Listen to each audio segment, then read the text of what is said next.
All right, guys. So today we are going to dive into the Scheda Ministeriale quiz, which is specific for those of you who are preparing to write the exam.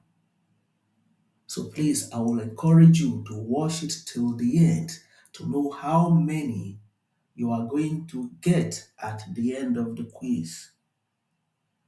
And also, if this is your first time of coming across this channel, this is Driving Skills Technique School, where we also teach you on how you can also pass the theory exam, which is the Patente B.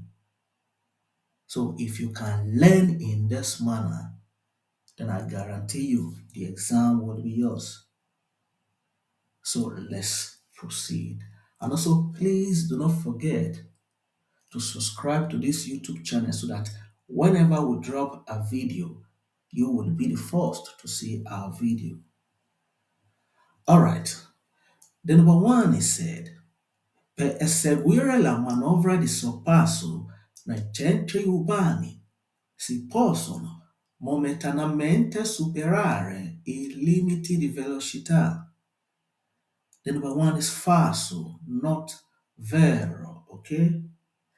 Because he said to overtake in Uber Central, you can temporarily exceed the speed limit on the road. No, it is falso, okay? Because in urban areas, which is centri abitati, you are not allowed to exceed the speed limit, even temporarily, to overtake another vehicle. So the speed limit are legal maximum, not guidelines. So surpassing them is a violation regardless of the situation on the road. So the number one is falso, not vero. Okay? So let's move to number two. If you don't understand, please, I will encourage you to rewatch the video for the second time. The number two is said, con la patente di categoria AM si possono condurre i ciclomotori a tre ruote.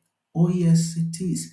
The number two is vero, not falso. I repeat. Con la patente di categoria AM si possono condurre i ciclomotori a tre ruote. Oh yes, it is. Meaning with the AM category license, you can drive three-wheel moped. Oh yes, it is. Because with the AM category license, you are allowed to drive light three-wheel moped, which is a ciclomotor. Okay? But the key word is moped, not all three-wheel vehicles. Now, what it means is that you can drive three-wheel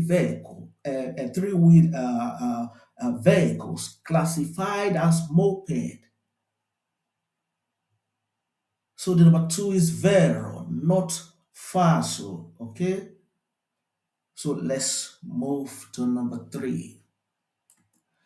The number three is said, il segnale raffigurato indica che è prossima una biforcazione pericolosa. No, it is falso, okay?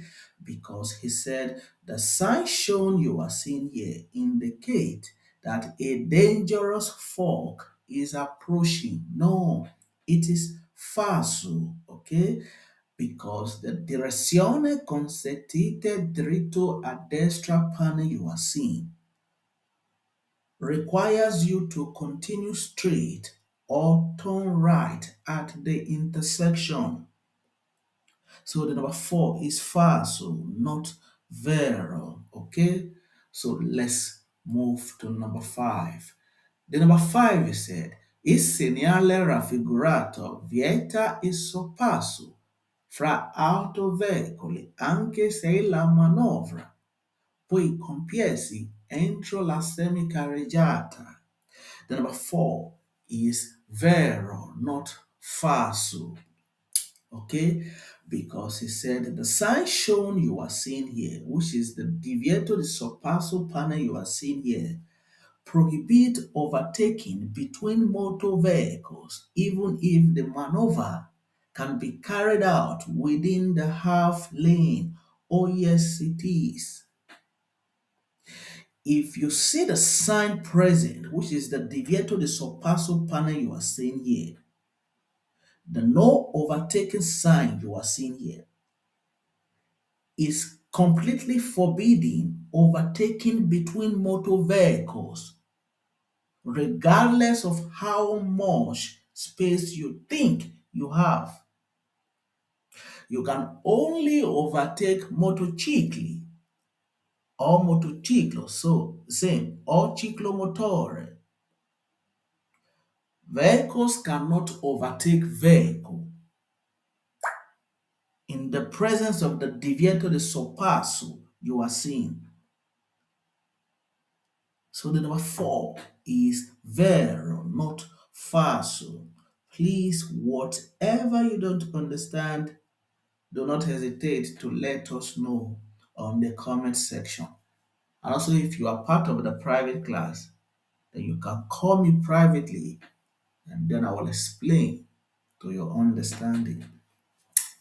The number five is said, il pannello raffigurato indica che fra un chilometro troveremo un tornante. No, it is falso, okay? Because he said the sign shown you are seeing here indicate that in 1 kilometers we will find a hairpin bend on the road. No, it is falso, okay?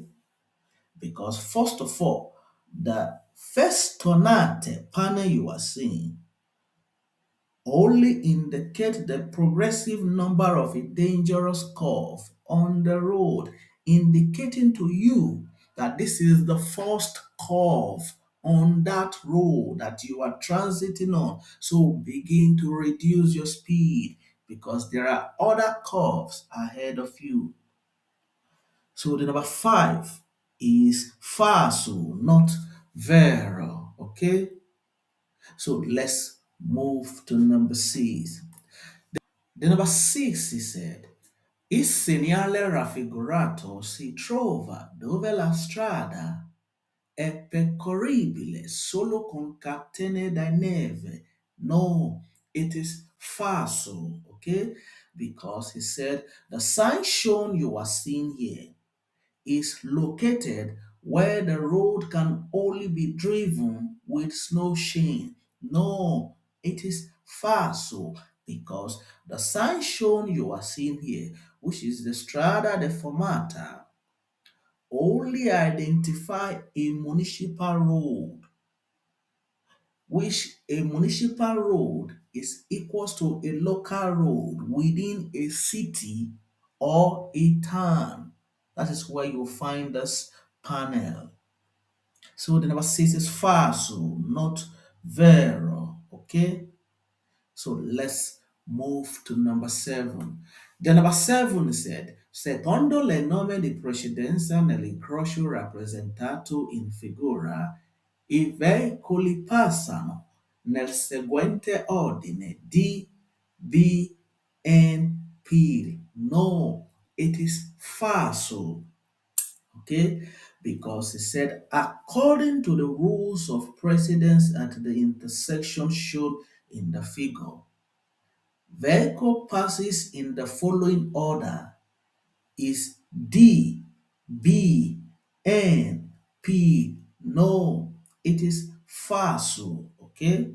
Because according to the precedence on the intersection you are seeing, the first vehicle to leave the intersection is the blue, which is the D, followed by the P, which is the yellow, followed by the B, which is the black, while the N, which is the red, is the last vehicle to leave the intersection. But if you pay attention to the question, it's telling you that the first vehicle to leave the intersection is the D, followed by the B, followed by the N, and while the P will go last. No, the P is the second vehicle to leave the intersection. So the number seven is falso, not vero. Okay, so let's move to number eight. The number 8 he said, fuori dai centri abitati il conducenti devono spegnere i proiettori di profondità procedendo con quelli anabaglianti quando seguono un veicolo a brevi distanza. Oh, yes, it is.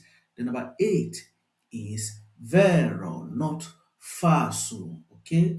Because he said outside built up areas, driver must turn off their headlight and use their deep beam headlight when following a vehicle at a short distance. Oh, yes, it is.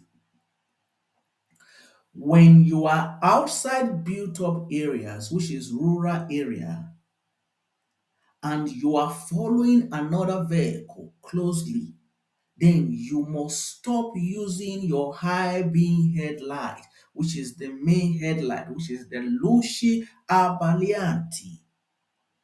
Then switch to the deep beam headlight, which is the low beam headlight, which is the luci anabaglianti.